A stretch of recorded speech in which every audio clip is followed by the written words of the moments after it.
When I was young, I used to bump crossroads at the intersection. Simile syllables rip them faster than a millisecond. Opposite of the pulling guard, hit them with the misdirection. These rappers think somebody get them a fresh breath mint. These boys rookies like orientation with 10 freshmen. Spitting whack writtens, good riddance, that's a death sentence. Defend the throne, Polamalu with the interception. Gun laws non-existent, unlimited Smith & Wessons. I put on for my poly people across the globe. A small number, but we worth more than a pot of gold. My first love was a Kush blunt and an Optimo. Until I met my baby, I told Jane, you gotta go. Grow from seed, flow poetry, family straight. Never catch me with a groupie hoe, that's a sad mistake. Hit the studio, lay music real people can relate to. No matter how good you do, some people still gon' hate you. Stay faithful, this is fate, I was born and made to. What's up, everyone? Welcome back to the 2-on-1 Fantasy Sports Podcast. Man, I haven't said that in 6 months, it seems like. We have been on a hiatus to do all bunch of other stuff with the Undroppables, do some TikToks, do some under reviews on YouTube, all sorts of stuff. But I wanted to bring 2-on-1 Fantasy Sports Podcast back to you for the off season, because in Dynasty, the off season is the season. So we have a bunch of great stuff lined up all off season to take you to the draft, the NFL draft, past that into summer to redraft season. But with Dynasty, like I said, football never sleeps, and neither do we. And we're here for you. Brought to you by the Undroppables, as well as Analyst Depot. Analyst Depot has the tools that you need to be a quality fantasy football analyst, from helping you create custom rankings to player and team projections. It's easy to use with building analytics models, reporting tools on player standings, and player shares across your Dynasty leagues. Oh, and you can make your own trade calculators too. So head on over to Analyst Depot, because they got it all. Go check it out. They're our friends. And yeah, that's a great new website that I have in my repertoire, and I think you should too. So for today's show, I wanted to bring two amazing, great guests from the fantasy football community to talk to me, the 2-on-1, about what's going on since the Super Bowl, what's going on for the offseason, what we have planned, what's been going on. So let's start it off by bringing in our first guest, all the way from Oklahoma, Miss Linda Lyons. What's up, Linda? Welcome to the 2-on-1. Thanks for having me. I was already hyped to be here, but that Cuba clip at the beginning, whew, he's so fast. Oh, he's so fast. I can't wait to talk about it. Yeah, that's our new intro video for the podcast, made by myself. And shout out to my homie, my Uso Zeke UC, for the intro track on that one. Go check him out on Twitter. He does some great fire rap. So Linda, what's been going on? What have usually I do this nice little intro with all the things you're working on and all that, but it's almost like too much, because you're just all over the place doing some amazing, fantastic content. So I guess we could start with like FF Confidential, your podcast. I would say like your most normally running podcast with the crew. Yeah, we've had a pretty exciting off season so far. We've talked to Matthew Berry, which was a fantastic conversation, and then we just had I'm blanking, and I was so excited. Oh my God. Who did you have? I know you had on too. Was it not Matt Harmon? You had two? Yeah, it was Matt Harmon. It was Matt Harmon. Oh my God, and I love Matt Harmon. He was seriously the first fan. That was so bad. I'm offended by myself. But Matt Harmon watches this podcast, so I mean, sorry. Yeah, I'm so sorry, Matt. I apologize. But we have a lot of guests lined up, and we're gonna go every other week.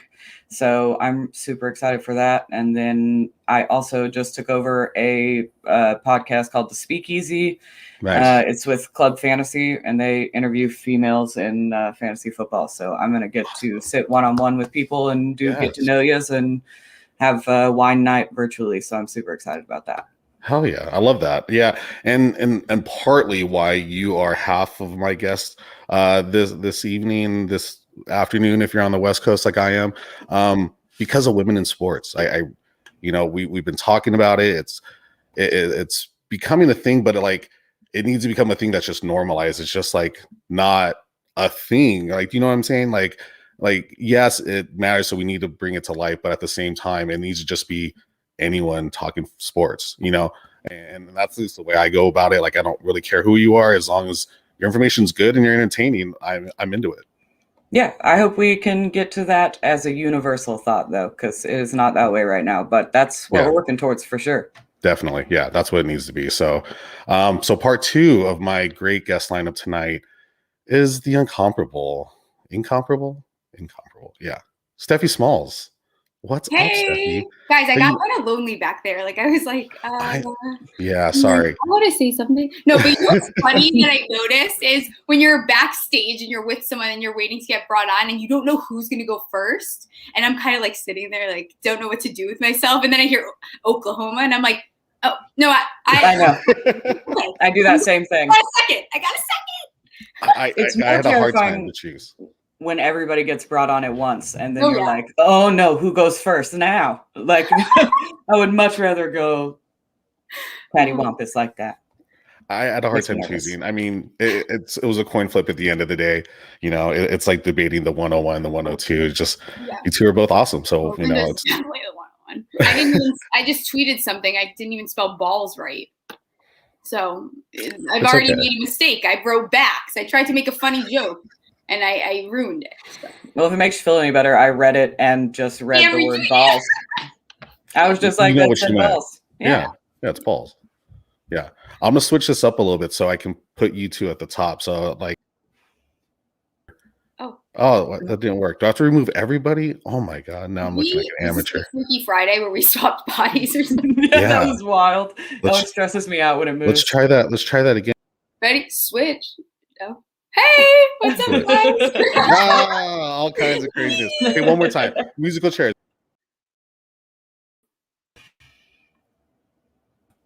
Whatever. Okay. I wanted to be on the bottom, so I didn't want Linda to get covered up by anything. The ticker or it was it covers like right at my double chin, so it's frankly fine with me. I prefer it. Chase had it at one point when we started the rehab reports before we changed up kind of how the screen looked. For nearly half the season, my entire face was like this. I don't know if anyone noticed. Anytime a comment would come up, I was like, seriously, you couldn't see me. It was really funny. Just trying to look over it. Yeah, so I noticed that about podcasts, so I didn't want to have that situation. If anything was going to cover up my face, I'm like, I'm trying to like be a gracious host and, let you two get the screen time because I appreciate the intent, but this is literally the best outcome for me. Okay, good. We'll just leave it there because I was like, oh, that messed up too. So Steffi, the great Steffi Smalls, what are you up to besides join our circle? I mean, it used to be a lot of stuff, so I feel like you've, more doing guest spots and kind of bringing it back a little bit. But yeah, well, tell us about Fantasy Intervention. I am definitely extremely dizzy from whatever is going on. I'm not entirely sure what you would describe it. I think I'm just kind of stretching myself out as far as I can. A lot of my Giant stuff is I'm working a little bit more behind the scenes, so with New York Giants Rush, and then I am actually going to start doing the Sleeper Wire interviews again.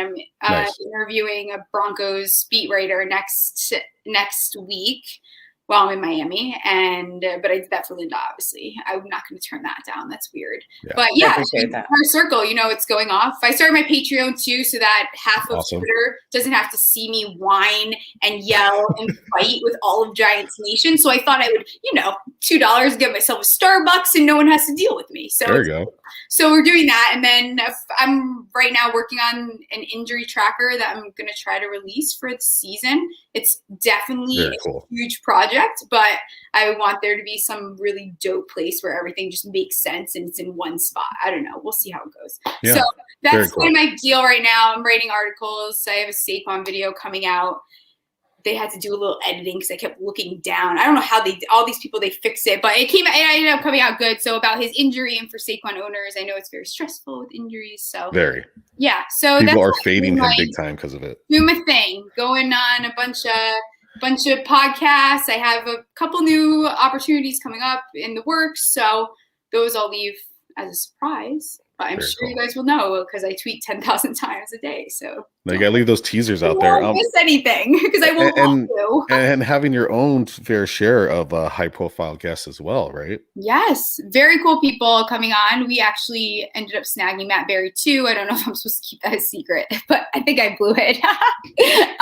But yeah, so crap. I hope neither of them are watching. I'm in trouble. No one tell Chaser Dave. Okay, so we have Nick. That's fucked. Sorry, Linda. E-G-E. That's a lot of letters. Nick Kalana? We just had Mike Ray on, who was amazing. Such a fun show. One of the coolest people. Actually, one of my favorite guests I think I've been on. We had Jason Moore also over there. There's so many people have been coming on. I feel like I'm like Linda. I'm trying to think as if there hasn't been all these cool,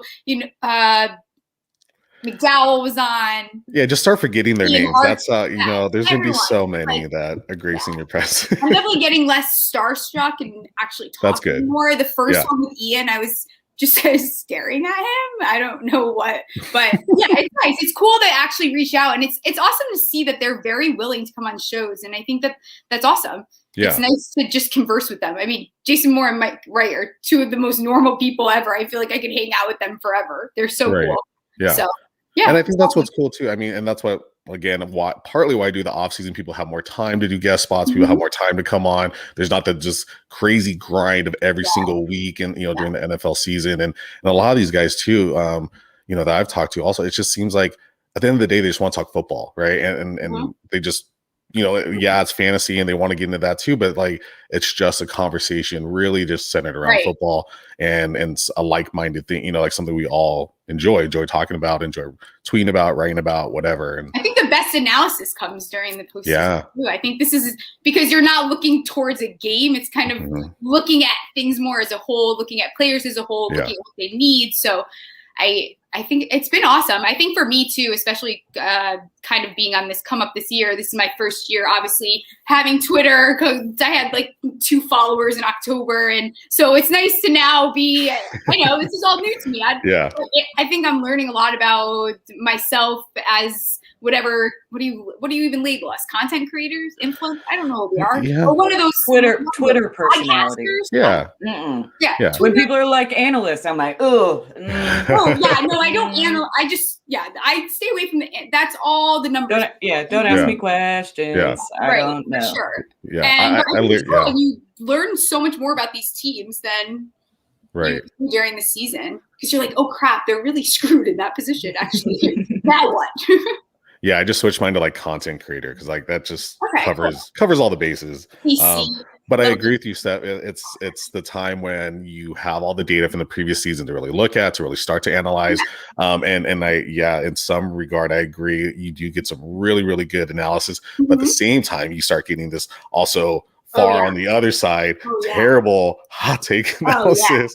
If Watson doesn't get traded soon, we're all going to kill each other. So we're going to have to speed that process up. There's a couple trades that got to happen, or things are going to happen.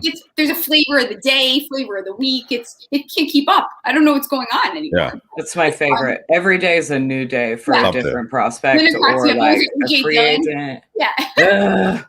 AJ Dillon Day, great. AJ Dillon Day, Rashad Penny Day. I don't want Rashad Penny Day. That was my least favorite one. No, that was my least favorite day so far. Never be a Rashad Penny Day. Yeah, that was my least favorite day so far. And you can't even mute him because nobody spells his name right. So like, it's gonna come through no matter what. Yeah, this is one of the craziest off season. Like this is one of the craziest postseasons that we may even experience in our lifetime with how things are going on as far as the quarterbacks go and as far as the money situation goes. I have been preaching this so much all season, and finally people are catching on to it. The last time that this happened was in '96, and the cap space is so much worse than them. So there's going to be we're going to see a lot of vets that don't get re-signed, and they're going to get signed to 1-year deals, and they're going to have to prove themselves for 2022. So it's going to be a weird. Things are going to get creepy, and I love chaos. I know Linda loves chaos. I love the panic. We're all panicking. Where are people going? I thought you were going to say crazy, and I was kind of surprised to hear creepy. What? Like this is creepy. Yeah, I love it. That's so weird. I love it. Well, so speaking of topical conversations, stuff that's been going on, and all the takes have been going around before today, and then now just setting Twitter on fire with the Carson Wentz trade. Lyndon, let's start with you. Like, what do you think about? Well, just what do you think about the trade? I saw a couple of tweets from you. I think the most notable one is I'm kind of on your side. Like, why all of a sudden it's just like bad for other players that Wentz is now in Indianapolis? Like, I personally don't fully get it, but Okay, so like today was great because that was such a perfect thing for me to like. I just like stirred the pot on Twitter today. It was so fun. Fuck, I don't blame trolls at all. That shit was a blast. I just posted some shit I like thoroughly believed, and I let other people argue. I didn't do. I was just, I just like, that's the best part. yeah, Mute yeah. it. I'm not arguing with any of you all. Mute it. It's so fun. This is what I think. That's fun. And y'all have at it. And it was great. It was a perfect day for that. I watched Jalen Hurts at OU. I'm not a Jalen Hurts truther. He's like, everybody's like, well, he's a running court. Like we saw all this. He proved himself. No, He proved himself in 4 games. Yeah, there was no like, and people are like, he's going to finish top 8. I'm like, whoa, who's he? What's the offense going to look like? Right. Everybody wants to buy Goddard. Goddard's a blocking tight end. I would almost guarantee that the Eagles do something else at tight end. Everyone's really desperate for tight ends. They're getting all needy. Stop getting needy. There's 3 tight ends in the whole league, period. Okay? Yeah. Stop being needy by doing weird things. So I'm not a Hurts truther, and I think it's good for Indy because I think that O-line's better for Wentz. I think it puts some confidence in him. I think Craig Wright's good for him. So I'm really excited about what that potential has. And everybody was like, oh, Pittman. Can I say that? Oh, yeah. Do whatever you want. Yeah. Okay. Linda, I'm on the show. I'm actually trying not to do that. I haven't said it yet. I know. I tried to, but it's not going very well. I'm allowed to talk about Wentz, so it's definitely happening. But I don't hate it for Pittman. I don't hate it for Campbell if Campbell can stay healthy. If they get a tight end, again, like Steph said, tight ends are real hit or miss with about 3, maybe 4 hits if Hawkinson does well next year. But if they can get like Hunter Henry maybe in Indy, that I would like that. I think Wentz has potential to succeed there, and it will be like he's going to have to prove it next year. If he can't do it behind that O-line, then he can't do it. Right. But I think it's a great proving year. I want everybody to do so good. I'm such a fucking mom. Yeah, you love kickers. You just want, it's like the kicker in you. You just, everyone, you go. I know. People, it's a problem. Just too well. No, I just think, he's shown talent before. No matter what, people always have this narrative of, like a system quarterback or anything like that. And the system and the scheme does play somewhat into it, but at the same time, like, you still have to make those throws. You still have to do what, you don't just put up numbers by sucking. Like it's not a thing, And so, he's had a bad year, but he's also hurt. Right. And then he's had good years before. So like that just doesn't happen by accident, And so I don't know. I don't think him just going to the Colts automatically decreases the value of anyone. It should at the worst keep it the same because it's not like Phillip Rivers was lighting it on fire either. So so Stephanie, like, what's your take on people that would argue otherwise? So I agree that TCU, everyone's in there. I know we want to say Wentz is better than Joe. I don't care at all if he's better. I think that a problem with Wentz is that we're stuck on 2017 Wentz, okay? Which he didn't win the Super Bowl. Nick Foles, the University of Arizona alumni that went to my alma mater, he's the one that has a statue. So everyone just chill out. He didn't win MVP. But yes, 2017, phenomenal year. Is 2017 Carson Wentz worth 2 first-round picks? Hell yeah. This is this is my problem. I like the Colts, and they're in they have a team that's ready to rock. Am I putting my eggs in a Wentz basket? I think that's a little ballsy, actually. I think that there could have been a better scenario. I think that Wentz is going to do one of 2 things. He's either going to prove that he was just making excuses and he is not the Wentz that everyone thinks he is. I am shocked that so many people are so high on him. Or he'll have success. But if it doesn't go well, this is it for Wentz. Okay. So Wentz, you got a couple, you've gotten chances now. So this is it. You can't, there's no more excuses, Prince Harry. Okay. That's it. Okay. Somebody told me on Twitter that Colts could win a playoff game with Teddy Bridgewater at QB. Would you put your eggs in a Teddy B basket? It's safer than Wentz, I think. I think that Wentz is a very risky, watching what he did. And also now he's getting that, he's turning into a diva. This guy didn't even suit up week 16. I don't like that. I don't like that for one bit. He's someone that loves to point the finger. There's always, so it's an interesting choice. I wish Wentz the best of luck, and I hope that this time he threw a tantrum, then the Bears tantrum came. So this guy is, I think he's just running out of excuses. So it's time to perform. If you're Carson Wentz from 2017 and 2018 to whatever, it's fine. But you can't blame it on the O-line because then Jalen Hurts came in.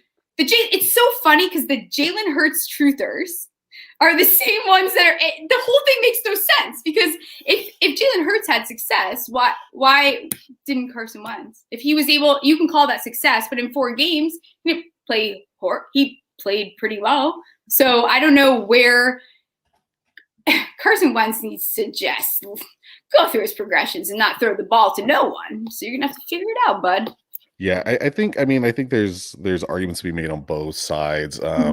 Very valid ones too. I think Linda, one of the responses to your question on Twitter, I think Mike Lou, I think it was Minda Kimes' podcast. And so I listened to that little clip. It was a great clip. It was about having a real hard time with issues on progression, throwing the short passes. That's why Miles Sanders wasn't as valuable, because he wasn't being thrown the ball. He took away this other part of this really good part of his game. But then at the same time, me being someone that really looks at offensive lines and how good they are and how bad the Philadelphia Eagles offensive line was, especially last year. I mean, they were bottom of the barrel a lot of the weeks, just very, very bad, just ranked terribly, versus one of the historically better ones, at least when it comes to pass blocking. I did bring up some issues with their run blocking that people weren't really seeing at first, but when it comes to pass blocking, they're phenomenal. So, I think you're both right. I think Steffi has a great point though too, with it's kind of a prove it year now, because now you're going to an offense that is supposed to be better for you, that is supposed to have a better offensive line, that is supposed to have better weapons, than Jalen Reagor and Miles Sanders, which are still pretty damn good.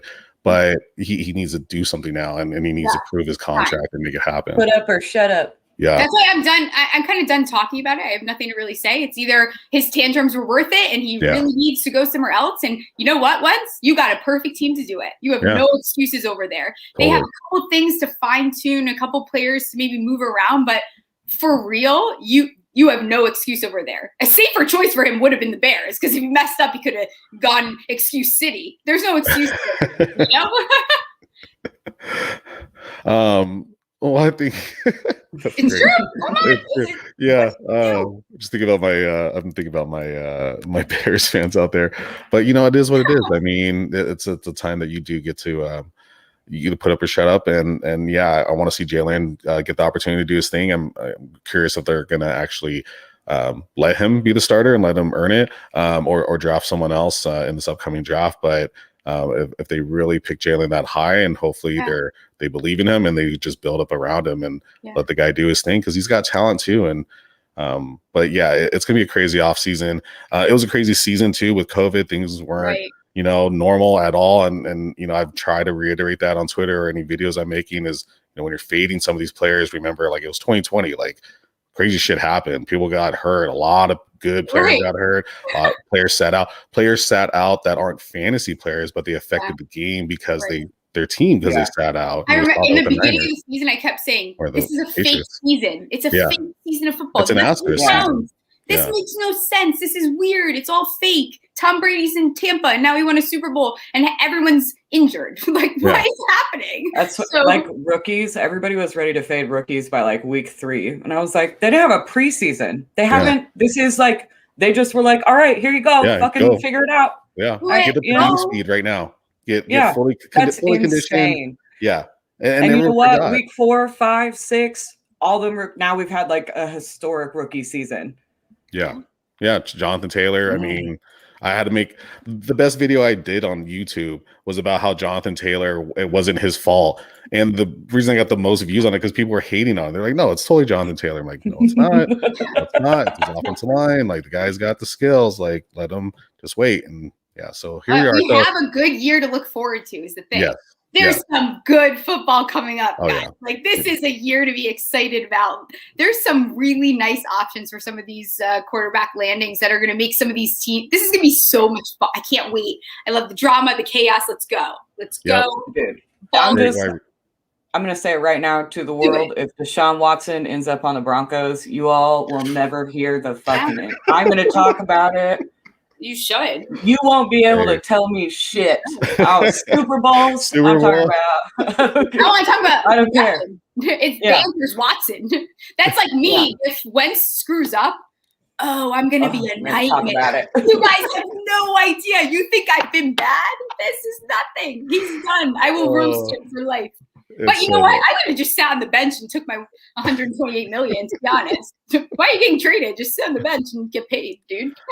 Oh man, yeah, the Watson thing too. That's gonna be big. I mean, Raiders were in the talk for Watson for like I don't know, all of like 4 hours or something one day, and I was like, really nauseating 4 hours. I think I was like Twitter creeps. I think they've put. I hate when they put someone's body in a uniform. Oh yeah, it's almost like a little what Like it hasn't happened yet. What do you? Is this a manifesting? I don't really know. I think I saw Watson in every single uniform. I'm serious. Like I think everyone was able to come up with some kind of scenario. On Trav's note, the jersey swap of Watson in the Denver uniform is so pretty hot. Nice. Yeah, it's pretty good. That's a good one. I'm sorry. Off there.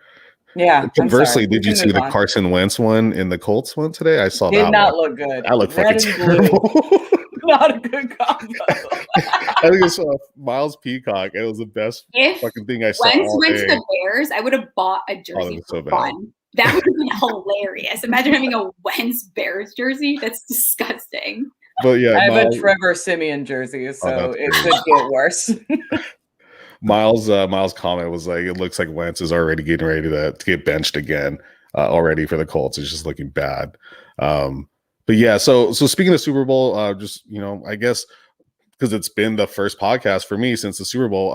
Nice. Excited about it. Was it good? Did you guys? I don't know. I bet on it, so I had the Bucks money line with the under and smash on that one. I was pretty stoked. Gronk parlay. Listen, it paid off a lot of loans at Gronk parlay. Okay, don't sleep on this Gronk. Okay. I didn't black out this year, which is good because last year when the Chiefs won, Piper's dad, Chiefs fan, his whole family Chiefs. They send her home in Chiefs gear, and I'm like, oh God. Like, don't do that. If you want her to wear it at your house, fine. Not here. Yeah. And so I was like, as soon as the Bucks were facing the Chiefs in the Super Bowl, I was like, oh, I'm a lifelong Bucks fan. That's my identity now. Yeah. And I love that the most dominant force and who, if you could give an MVP to a position group, it would have been that defensive line, that front seven. And their assistant defensive line coach is a woman. So, bow! I love that shit. Oh, we did it together. That was very in tune. And you know who I love more than any? You know who is one of my favorite players in the whole? Vita Vea does something to me. There is something, and that was one of my better calls. I knew that boy was coming back. I said it on my rehab report. Like the second the playoffs began, I knew for some reason they were going to get that sneak. That made a big difference. People forget it. That was a big deal.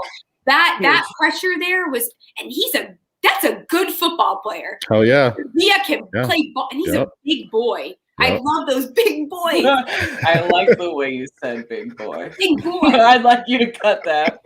I will make a gif of that one for the video. No, I love you. I mean, I'm Samoan, so all the love to Vita Vea. And all the Polynesians that are playing in the league right now, it's great to see them get rings. It's great to see them win. And Linda, you kind of provided a great segue into my next topic. We're not really having topics. We're keeping it loose here. But I did want to bring you two on to talk about women in sports because confession time, in 3 years that I've been podcasting, doing this show, not full-time, but off and on, you two are my first female guests on my show. We love that.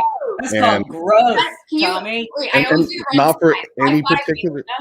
Oh, that didn't even take me super long We to should figure out we that should time. practice Wait, that. that was terrible. I'm not Do it live again. so bad. But not for any particular reason. Just I don't know. It's just I felt like it's just time. Like, why haven't I? There's been no reason I haven't had a female on the show. So I figured, bring you two on because two of my favorite on Twitter. When we interact and just the stuff you have to say, it's either fucking wildly hilarious and funny, or it's dropping really good info and content. So, when we talk about women in sports, I kind of mentioned it earlier in the intro. It's just for me, I never really.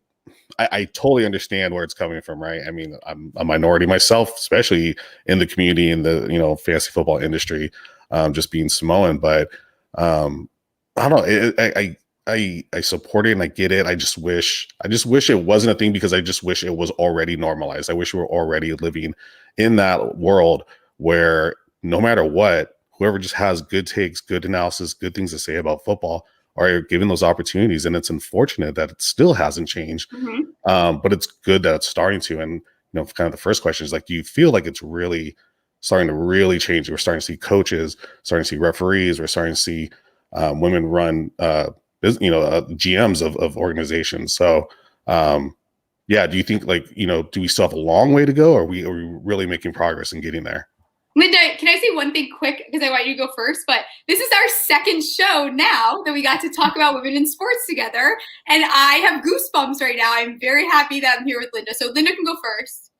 I love to do. This is my favorite topic to talk about, but I'll try to keep it as short as possible. I think that those two things aren't mutually exclusive. Are we making huge strides? Yes. Is there still a lot to go? Also, yes. So the reason that I'm so loud and obnoxious about it is because I have a 6-year-old daughter who plays sports, and I want her to feel comfortable doing it without it. It builds confidence for kids, for young girls and stuff. And I just to post something like my least favorite thing during the off season, I would post like, "Oh, got to start Brian Hill this week in a 16-team dynasty league where I had Saquon and somebody else, and everybody's hurt. And now people are on bye week, so I had to start Brian Hill." And people were like, "There's got to be somebody better on the waiver wire." No, did you hear where I said I have to do this? You know, I'm not. So it's you question your mother like that because it's getting weird. Yeah, it's just the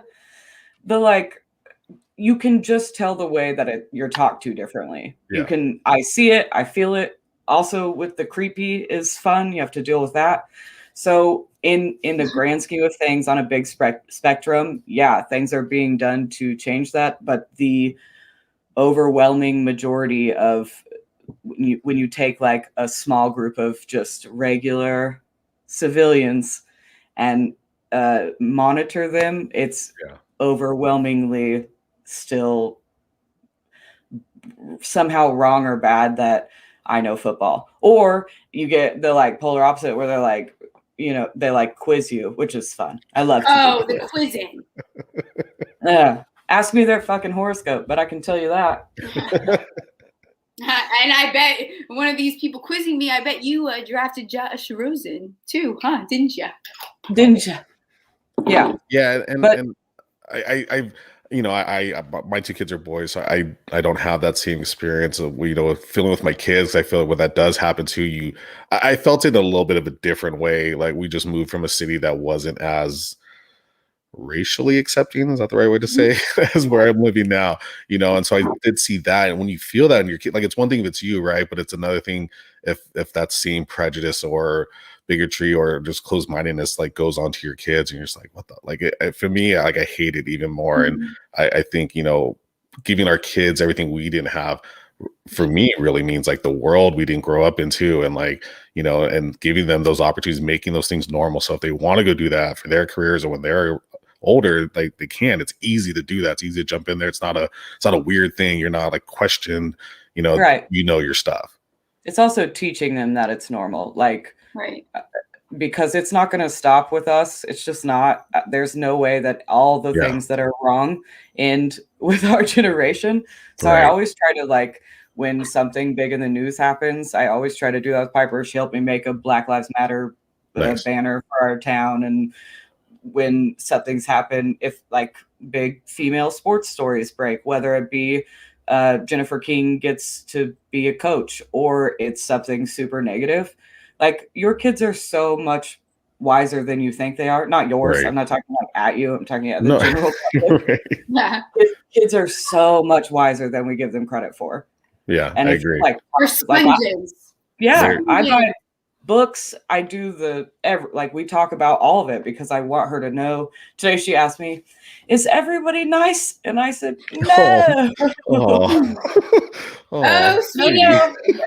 Actually, most people aren't. So Yeah. let's just get that out of the way right now. Yeah, I'm bringing that to my kids as well. Like, there's this whole other world that you don't know about that is just willing to take advantage or Mhm. do something bad to you or whatever. And you know, and then on the flip side too, you know, my oldest one is great because my wife will say stuff about like a judge or, you know, these traditionally like male roles or something, or doctor, you know, like, oh, you know, the guy, the doctor, and he's always the first one to be like, well, it could be a female, it could be a lady too, mom. I'm like, oh yeah, you know. So it's like, at least I'm happy. I'm trying to pass that on to the next generation. Hopefully, by that time they're adults, it's like I said, it's more of normal, less of a thing. And Steffi, for you, like, not to bring it it's up, so but cool because I I feel like you admire get Linda I feel like because you get both. I feel like you get the creep factor, Yeah. like a shit ton, Oh, mostly because of your yeah. tweets of like you Totally. talk about how fucking terrible some of it is. right.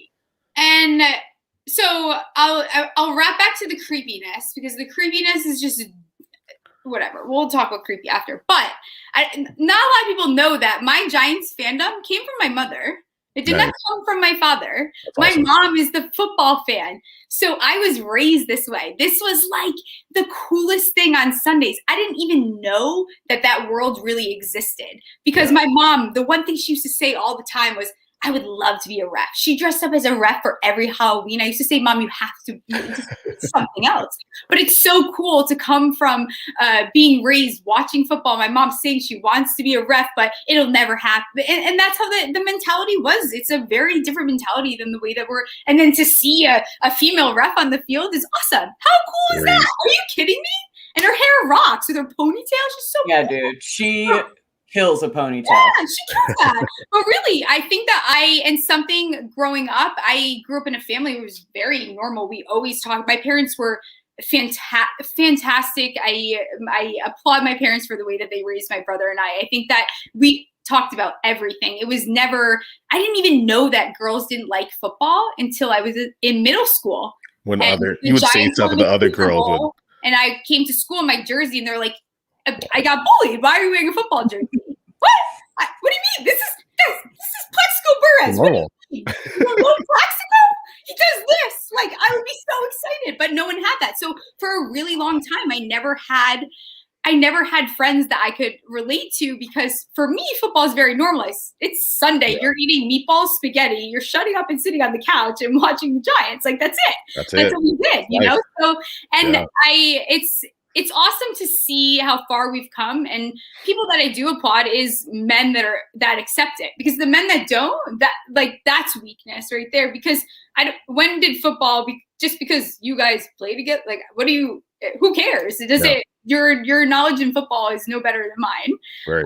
And I like to be challenged. Challenge me. You think I belong in the kitchen? That's a pretty bad insult because I get it all the time. Come up with something new. That's really good. Yeah. I actually love. Also, because I like to cook. Yeah, I was gonna say. I tweeted one time. I love the kitchen. I can make a quesadilla in there. I could whip up a steak. I could eat all day. The alcohol in the fridge. If I could put my bed in the kitchen, I would go there. I would turn the TV and sleep in the kitchen. I'd be fine. So I do get both sides of it, being a female in medicine. And I tweeted probably a month back, I thought that being a female in medicine was hard, but let me tell you, it does not even come close to being a female in sports. And I had some times where I know when I was first, getting into this industry, whatever you want to call it, where there was a little bit of like darkness. And do you guys you really don't respect my opinion because I have a vagina? Are you weird? Like, why does that matter? So I think that I like where it's going. But Yeah, we're on the right track. Low, right? So we're on track, and it's awesome. And I think I'm very thankful for this community because one, I've met some amazing men that are very like they don't even think twice. I'm one of the bros, and I've always been a guy. I said this today I was talking to my cousin. I've always been a guy's girl, and everyone was always a girl's girl. And so there was always that. Guys that don't even look, they look at me as a bro. And Linda and I joke about this. People will say, okay, bro, what, bro? Am I your bro? I'm a girl. Okay? I revert, like, I just call my guy friend sis. I don't give a fuck. Yeah! I'm just like, yeah, sis. Same. Oh, I'm so calling Troy sis. Get it, girl. I do it all the time. That's my sis. But really, it's awesome because I've also met. Steal that, by the way. I'm gonna start. I've met females though that likes Linda. Linda is one of the coolest, kindest, badass girls I've ever met. Cooter doodle. I was gonna say, yep. You know, it's to be able to talk about football, and none of us we're not talking about telling each other to go in the kitchen. We're just talking about football. Yeah. Just like it. Right. It's not a big deal. And my thing coming into this, and I'll wrap it up on this note, is when I first started having, do you call it I don't know, kids call it the come up. I don't know if it's the come up. I don't know where we're going, but I guess that's what we call it. I lost my train of thought for sure. Where was I going with this? We just learned about cap, like no cap. That was a new one for the job. I'll remember in 2 minutes. Crap, I got all excited to share. I just want to say real quick on the wearing a jersey to middle school and everybody being like, I got bullied. I literally remember where I was. On favorite team day, everyone wore the like glittery V-neck bullshits, and I was like, jersey. Yeah. And everybody was like jerseys. I'm like, did you ever see? I had like earrings that said OSU on them. I was obnoxious, just like I am every Saturday. I was like, I think you guys misunderstood the day. Sure. Yeah, it's just I'm losing my train of thought too because it's just a great conversation. Yeah. You're welcome. Yeah, we need to get there. We love some good female talk. Yeah, it's great. It's perfect. No, it just really gets the guys going. It needs to be normal. You know, that's why I said in the beginning, like, you know, for me, and that's why I like Twitter because I mean, it's just a picture, right? But you really don't know the person. You just kind of get to learn the person through the words that they're saying, you know? So it's like, it should be more even playing ground than it is because it's like a good take's a good take and the shit takes a shit take. And, you know, whoever you are, if you're going to put it out there, you should be willing to defend what you're saying and back it up and then at least explain yourself. And I think I've been trying to go there more with like disagreements on Twitter and people's takes is like, can you just explain what you mean by that? So like I can try to understand it better before I think it's a shit take. and if your analysis, your reasoning behind it, your process is bad, then I'm like, okay, whatever. But there, you know, it's just more just kind of like learning about people and accepting if it's bad or good or whatever. And, you know, I feel like sometimes we get into this thing where we need to judge, you know, like everyone's a judge of like, this is good, this is bad. Say this, don't say that. But I think we need to learn from each other more too. And I think that's another bridge too that can just help normalizing women's sports because people that don't get it need to just learn about it and need to just understand you're saying amazing shit. You know, it doesn't matter what your gender is. You're and I remember my thought, and I think this is a good point, is so the one thing when I started realizing that maybe I was having an impact and I was connecting with females who were messaging me, the second that I started getting like meeting these cool girls Linda and I have each other's phone number. We send each other TikToks. We talk about it's messy. We're not just on Twitter. Like this is, I got a friendship out of this, which is amazing. But my thing was, football should not be intimidating for anyone. Yes.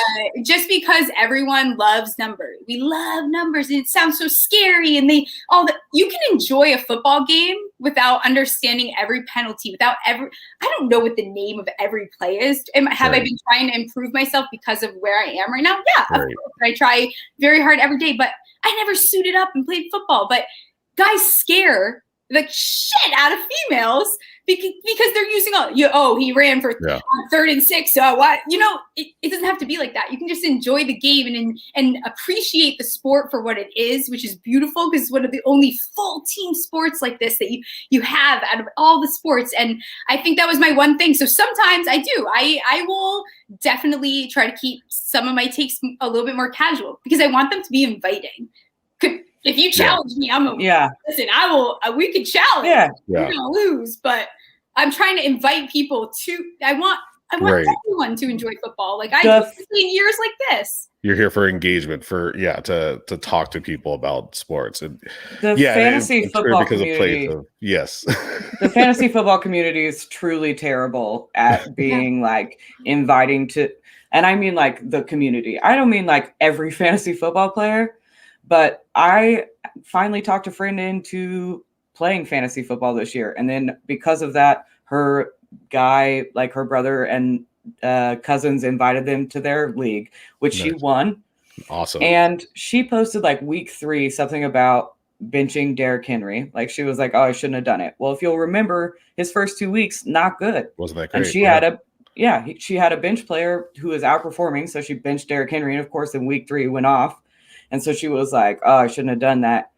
Dude, she got straight up attacked. Why would you bench Derrick? I was like, y'all need to chill. Like I wouldn't want. I'd be like, never mind. This y'all are too intense. I don't want to play anymore. Now it's not fun.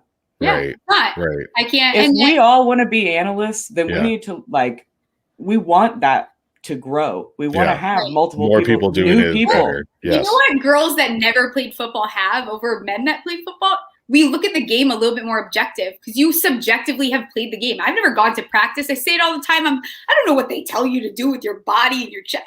I don't know. I'm just watching the game. And that's why I love the O-line. There's other pieces to it. Those are the pieces that I fall in love with because it's not all these numbers. There's a little bit more to everything. And there's a place in football for everyone. It doesn't have to be just because you played JV football for 1 year.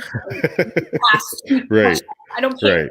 Well, and there's a play, and even like traditionally we get this tape versus analytics, like that's the the good versus evil battle all the time, and I'm the last year or so I've been trying to no, we need it all. We need everything. You need to put the whole picture together. And there's a side of Twitter fantasy football community that is way serious about it, and there's a side that's way loose and having fun with it. But there's no reason why any side needs to be at odds because we're all playing a game that we really like. Appreciate take for what they. Yeah. I appreciate the analytics people. You're not going to crunching numbers. I don't like math. Doing it for me. I don't care. But lately I'm just like, hey, what does this mean? Just tell me what it means. Just ask. Let's take analytics, my gut feeling sometimes just because I like a guy. It literally doesn't matter. Good research, all of it adds up. You can't just be like, I do this one thing.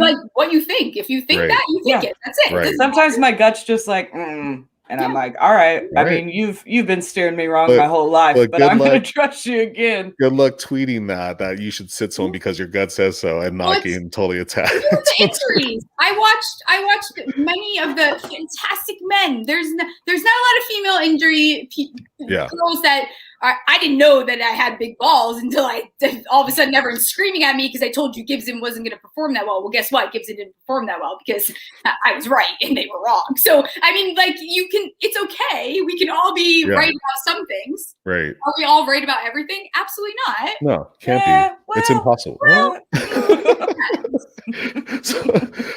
So before we run out of time with Steffi, because she's got a full list of stuff going on.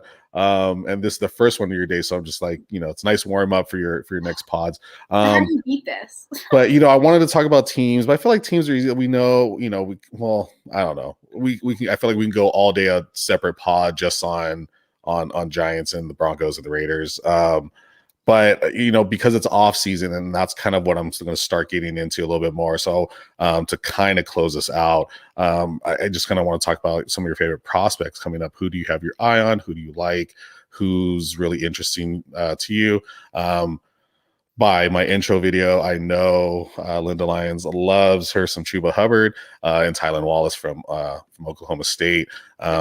But I guess, I have Chuba still, I think, in my top 5, and I'm one of few people that still has him that high. Linda, where do you have him? Or I guess, if you haven't done rankings yet, rankings make me want to pull my hair out. So last year I tried rankings and I was like, oh, that makes me uncomfortable. So this year I'm going to try tiers. I'm going to see if I can. Tiers are better. Yeah. I'm going to see if I can do that. Yeah. So, but Chuba, I think I've seen him go fairly late in like a lot of mock rookie drafts. I think Chuba, people are taking what happened in 2020 and just legit forgetting about 2019. Yep. Like it never 2020 happened. was not a good year for Oklahoma State. And as somebody that watches literally every game and reads every practice note and goes to the spring game when they have them, of course, we didn't have this one this year because of COVID, but I mean, I'm in that shit. I'm deep. I'm deep in it. We didn't have an efficient O-line. They were either young or backups.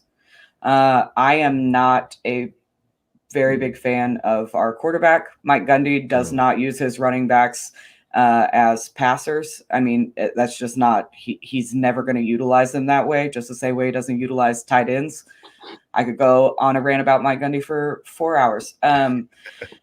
But Chuba is so much more, like, we saw what he did in 2019. In 2019, everybody was like, oh, top 3 running back. And then he had a year where there were arguments about racial inequality with the coach. He had a year before it even started. Yeah, it started bad. He had an injury. He has a running QB who is not a very good passer at all, on top of the fact that his offense is not a passing to a running back offense. And then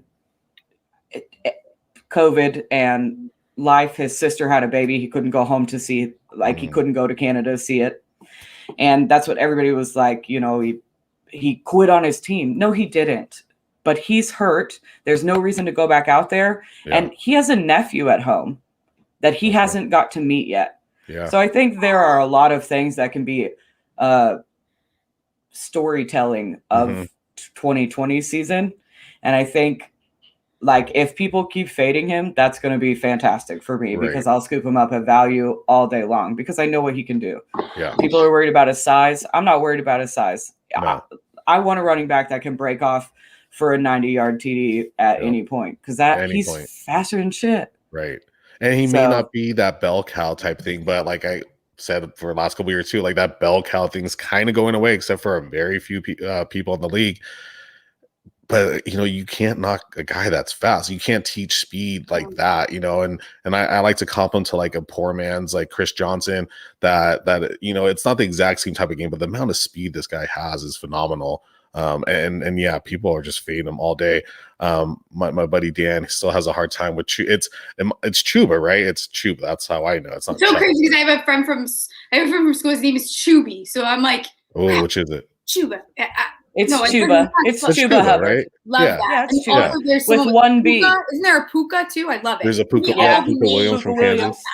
Yeah, another Big 12 running back. Yeah, he's like, some good names. He looks like he's like 4 foot out on the football field. It makes me so happy. There's some little guys, and it's gonna be a little guy draft this year. It's funny because I mean, I just made a Devontae Smith video on YouTube yesterday, just because like someone was asking me like, can he beat press because he's so small? Like, it doesn't matter. Like, he's able to be pressed because he's able to be pressed. Like, it doesn't matter if he's small. And we've gone away in the NFL a little bit from like, it's just a big man's game. Like, yeah, that's important, but there's all these other smaller guys that are there too. So it's not just a big man's game.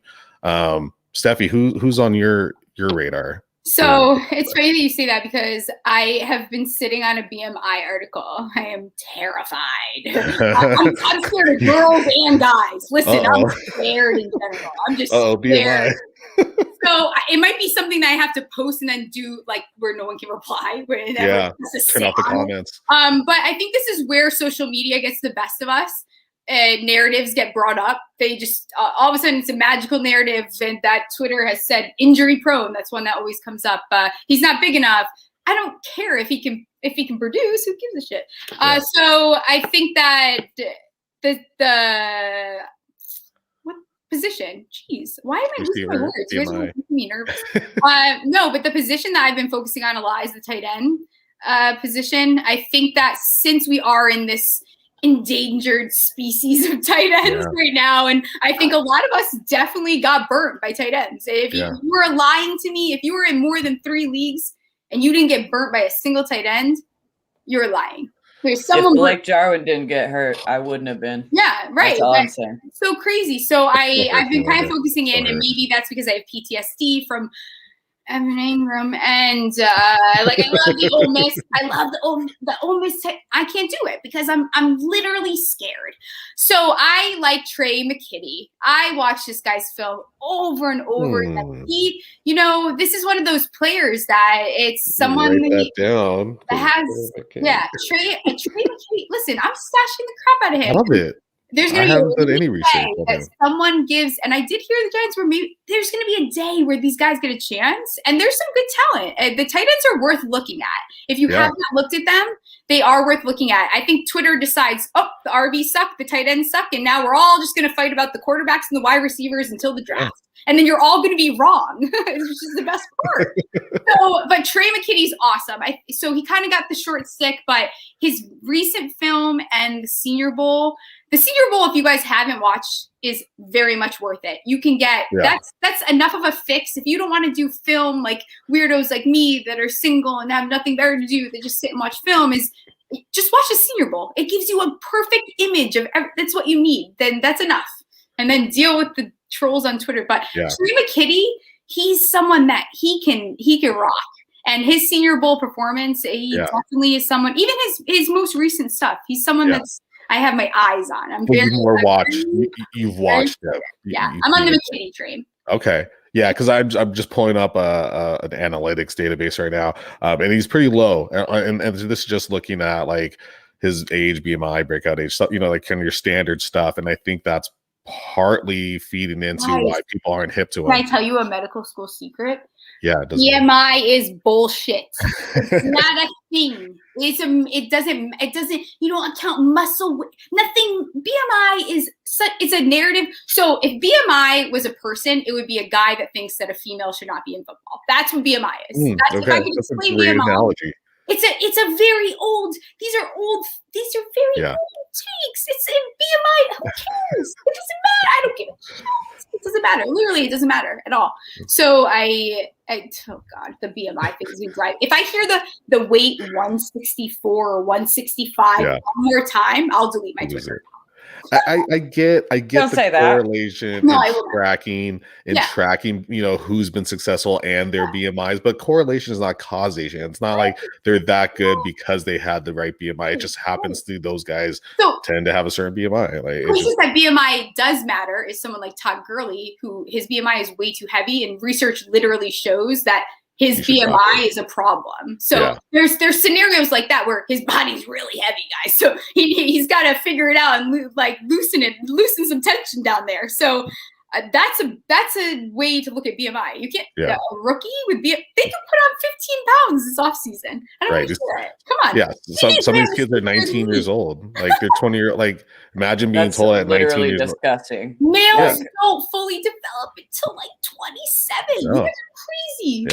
Google, look it up, please. Enough with the weight. You guys are obsessed with weight. It's weird. Well, and even like their hands too. Even on the far end, people freaking out about Tom Brady so old and all this. Like, if you can still sling it, you can still sling it. And like me being like 36, like by the time I was like 28 or 30, I was like, man, now I'm finally like understanding my body. But I haven't played football for like 5 or 6 years. Like this sucks. Like, they're not normal people. Not even ready yet. Like we don't go to the grocery store and get tackled every day. Yeah, I mean, these guys are getting hit repeatedly. The body's not made for that. Yeah. So I'm glad. I'm fucking stoked that I asked you that question because Trey McKitty was not on my radar. So awesome. Thank you so much for writing that down. He's on mine, but only because I've heard Steffi say McKitty titty a couple times. So Trey McKitty? Are you kidding? I can hear it now. Trey McKitty? That is a name. Oh, I love it. So good. Well, would you be stoked if he ended up on the Giants? Oh yeah, why not? Yeah. He has good. So the thing with him, he's a little bit slower, but tight ends don't. Do they really need to be that fast? No, not really. If they can bulldozer people, right? Does it matter if they're literally running on top of people slow? Right. No. Yeah, and Kittle's up there. Kelsey's. Waller's super fast, but Waller used to be a receiver, so that he kind of reminds me of Waller. He's like this Waller-Kelsey hybrid kind of. Even though maybe I would go as far as to say a little Gronk action, maybe even. Okay. But I like that Waller's someone that if you tried to tell me that you called Waller being in the top 3, you're full of shits because did you? Wow. Sorry, but I'm a Raider fan though, so of course. Yeah, it's cheating. It was a homer take. Yeah, it was a homer take. Okay. My Right, rankings are up that's there. fair. Like, Okay, I that's just, but that's different. That's totally the general population is not as bright as you. no, yeah, and I'm He said, "Yeah, totally." because I'm biased. Like, Ingram, and he's got Waller, so I let you know my takes are biased, and I acquired as many Waller shares as I could. I got some from my man Chalk, who runs the Droppables, and so I could constantly give him shit about that because he was low on Waller. I was like, well, fucking give him to me. I'll take it all day. Everyone was low on Waller. I laughed in the guy I co-commission home leagues with face. He was like, I just know I'm going to draft Waller and everybody else can panic about tight ends. And I was like, okay. And then I was at the end of the year, I was like, damn, that's a pretty good play you had there. Yeah. And tight ends you can't predict, just like quarterbacks. It's the same thing every year. You guys get your heart broken every year. Right. Look at you, Darnold idiots that thought he was going to be. I like it. Idiots. And sometimes you can get that quarterback later, but the top tier, it's like it's such a volatile position. There's not that very many. You can find a way to get Antonio Gibson off the James Robinson off the waiver wire. You know, the way I feel, you have to grab those quarterbacks and tight ends because it's not a deep position. You know, and after a certain amount, then it's kind of like whatever. It doesn't matter. Stream them. Who cares? But I'm gonna look into McKinney more. Thank you for saying his name. I'll send you some stuff that he's awesome. Love him. So before we log off, we kind of talked about like off-season plans, but yeah, I mean, Steph, you got a BMI article dropping in a little bit. And some other guests. If you drop it, I'm sitting on that and a Zeke article, and nice. I will break the internet if I drop that Zeke article. Y'all not gonna be happy. Let me tell you. Oh man, I was hoping it was gonna be a good thing, but because I'm loving Zeke coming back, but no, all right, we don't have enough time for that. No, I'm worried. Shit. Linda, what else you got going on? Anything new that we should be watching out for? Some more things men love. I'm working on just a series of articles about women in the NFL that work in the NFL, and awesome. Then it's so cool. Come league time, I'm gonna put out kicker rankings. So I've went back and forth with myself, but enough people have asked me if I do it every week that I'm just gonna take the plunge and do it. So I'm excited to do that. Especially if people aren't doing it, fucking do it. Might as well, you know. I mean, people do it, but it's a small sector. Yeah, they suck at it. Yours will be better, I promise. Thank you. They'll definitely have more personality. People that rate kickers because they have to, not because they want to rate kickers. Yeah, I'm gonna add horoscopes. It's gonna be a whole ordeal. Oh, nice. I love it. So before we log off, because Steffi's got another show. Because I have an addiction problem. Addiction is a problem. That's why she's part of Fantasy Intervention, because she has an addiction problem to fantasy football and White Claws. But it's all good. We love the stuff you have to say. But any last free nuggets you want to drop on our listeners before we log off? Wow. I feel like my freest nugget is by Cortland Sutton. That's my freest fantasy football nugget. I love that. I love Cortland. I actually love Tim Patrick a little bit more just because of his price, but Cortland's I just don't think Tim Patrick's going to be back in Denver next year. You don't think he is? No. And I don't know where he's going to be, so that makes me apprehensive. But late, absolutely, in startups. Super late, yeah. But people have forgotten how good Cortland Sutton is. He's fantastic. He's a daddy for sure. I like daddy. Yeah. Steph? I will be a homer and say, do not sleep on Shep or Saquon. Do not get rid of Shep. Leave him on wherever you have him very late, because Shep is ready for a breakout year. I did an article on it not too long ago, and this is the time for him. And even Saquon, I was ballsy enough to say this could be his career high year. I think that coming back from this. So if I love the bounce back. Yeah. I think my video will come out, and whatever the boys tell me to do, then we'll drop it. But that video that comes out, I'm trying to do something where I compare it to other injuries. So him and Adrian Peterson, how does it compare? I'm trying to wrap everything in, because it's fun for me too to look at old injuries and look at how players recovered. So Saquon and Shep, I don't care what you do with Slayton. And that was I got a lot of hate for that one, but I don't care. I don't care what you do with him. He was on my header. I had to kick him off. Got to kick him off my header on Twitter. I was like, So, but Shep is someone to keep your eye on. Cool. Awesome. I love it. Thank you both so much for coming on my show. The awesome. 2-on-1 Fantasy Sports. Yeah, thank you. You can find Steffi Smalls on Twitter @Steffi Smalls, and all the work they're doing over at Fantasy Intervention. Is it underscore join our circle or join our circle underscore? At join our circle underscore. And then I'm Steffi Spells with 3 L's because With 3. I bought 2 L's and then she ended up taking it back. Really? Yeah. Oh, that's weird. Yeah. And then Linda, you can find on Twitter at Linda Lyons. 2 L's, not 3 L's. L Lyons. And as well as FF underscore confidential for the podcast and all the other great tags that she has in her bio on Twitter. Just go find her there. You can find all of her work. And I'm Tommy Moe at 2on1 FFB, representing the Undroppables 2on1 Fantasy Sports. You can find all of our work at the Undroppables. Make sure you follow, subscribe below. Go subscribe to all 4 of our podcasts that are on Apple, iTunes. There's the same thing everywhere else you can find podcasts, but we will be coming back to you maybe next week, but definitely all throughout the offseason, bringing you great fantasy football content, getting you ready for the draft and for your dynasty rookie drafts. And yeah, that's it. Thank you guys so much for coming on. Thank you everyone for listening, and we'll check you on the next time. Peace. Yeah.